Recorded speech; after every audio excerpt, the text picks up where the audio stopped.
आज का युवा सब कुछ जानता है, विज्ञान से लेकर तकनीकी तक, पृथ्वी से लेकर अंतरिक्ष तक।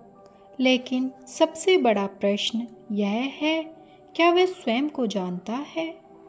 आज का युवा विज्ञान, तकनीकी और तर्क से आगे बढ़ चुका है, लेकिन क्या यही संपूर्ण जीवन है? विज्ञान हमें साधन देता है, परंतु जीवन का उद्देश्य केवल साधनों से नहीं मिलता। आज ज्ञान सूचनाएं बहुत हैं, परंतु आत्मबोध की कमी है। लेकिन क्या सूचना ही समझ है, और क्या समझ ही शांति है? उतना ही भीतर का टूटन गहरा हुआ है। जितना जाल बाहर मजबूत है, उतना ही भीतर का संबंध क्यों कमजोर हो गया है? क्यों? पैसे रखने के लिए बैंक है, सोना रखने के लिए तिजोरी है, पर मन की बात रखने के लिए कहाँ ठिकाना है? आज का इंसान हर किसी से जुड़ा है, पर अपने दिल से कटता जा रहा है। भावना हमें एक दूसरे से जोड़ती है, लेकिन यदि यह भावना केवल बाहरी आकर्षण तक सीमित रह जाए तो भीतर की शांति कभी नहीं मिलती। क्या यह जोड़ स्थायी है या सिर्फ कुछ पलों जितना छोटा? इसलिए आज रिश्ते भी दिखावे पर टिके हैं, जहाँ तस्वीरें मुस्कुराती हैं पर दिल खाली होते हैं। और यही स्थान है जहाँ अध्यात्म हमें भीतर उतरना सिखाता है।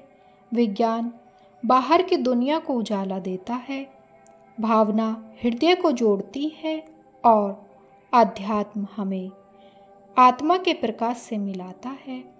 लेकिन प्रश्न यह है, क्या आज का युवा इस प्रकाश को सच में खोज रहा है, या केवल एक चलन, एक फैशन के रूप में जी रहा है? गुरु का कार्य इन्हीं तीनों को संतुलित करना है।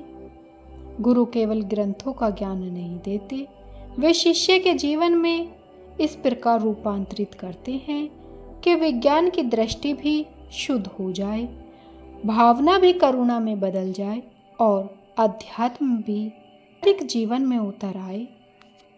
जैसे प्रकृति 5 तत्वों के संतुलन से चलती है, पृथ्वी, जल, अग्नि, वायु और आकाश, उसी तरह जीवन भी तभी पूर्ण होता है जब ज्ञान, भावना और अध्यात्म का संतुलन बना रहे।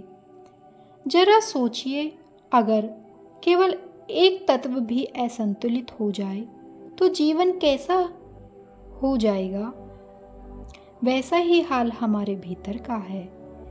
पृथ्वी हमें धैर्य और स्थिरता सिखाती है, जल हमें लचक और शुद्धता का पाठ पढ़ाता है, वायु हमें स्वतंत्रता और प्राण की याद दिलाती है, अग्नि हमें ऊर्जा और रूपांतरण की शक्ति देती है, आकाश हमें विस्तार और अनंतता का अनुभव कराता है। इसी प्रकार गुरु भी जीवन के हर तत्व को संतुलित करके शिष्य को संपूर्णता की ओर ले जाते हैं। आज का आधुनिक युवा केवल तर्क में अटक जाएगा तो उसका जीवन अधूरा रह जाएगा, क्योंकि तर्क तो बहस दे सकता है पर शांति नहीं दे सकता। पर यदि वही युवा गुरु की शरण में जाकर प्रकृति की मौन शिक्षा को समझे तो उसकी बुद्धि भी शांत होगी, हृदय भी दयालु होगा और आत्मा भी जागृत होगी। युवा अवस्था केवल करियर बनाने की दौड़ नहीं है, बल्कि आत्मा की दिशा पहचानने का समय है। विज्ञान हमें दिखाता है कि ब्रह्मांड कितना विशाल है। गुरु हमें सिखाते हैं कि वह ब्रह्मांड हमारे भीतर भी धड़क रहा है। प्रकृति हमें प्रतिदिन याद दिलाती है कि जो संतुलन बाहर है वही भीतर भी होना चाहिए। लेकिन आज का समाज आध्यात्मिक को भी एक चलन बना चुका है।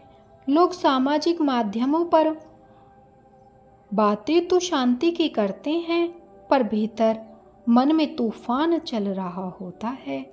ध्यान को दिखावे की तरह प्रस्तुत किया जा रहा है, जीवन की सच्चाई की तरह नहीं जिया जा रहा। क्या अध्यात्म केवल प्रदर्शन है या भीतर का सच? यही सबसे बड़ा प्रश्न है।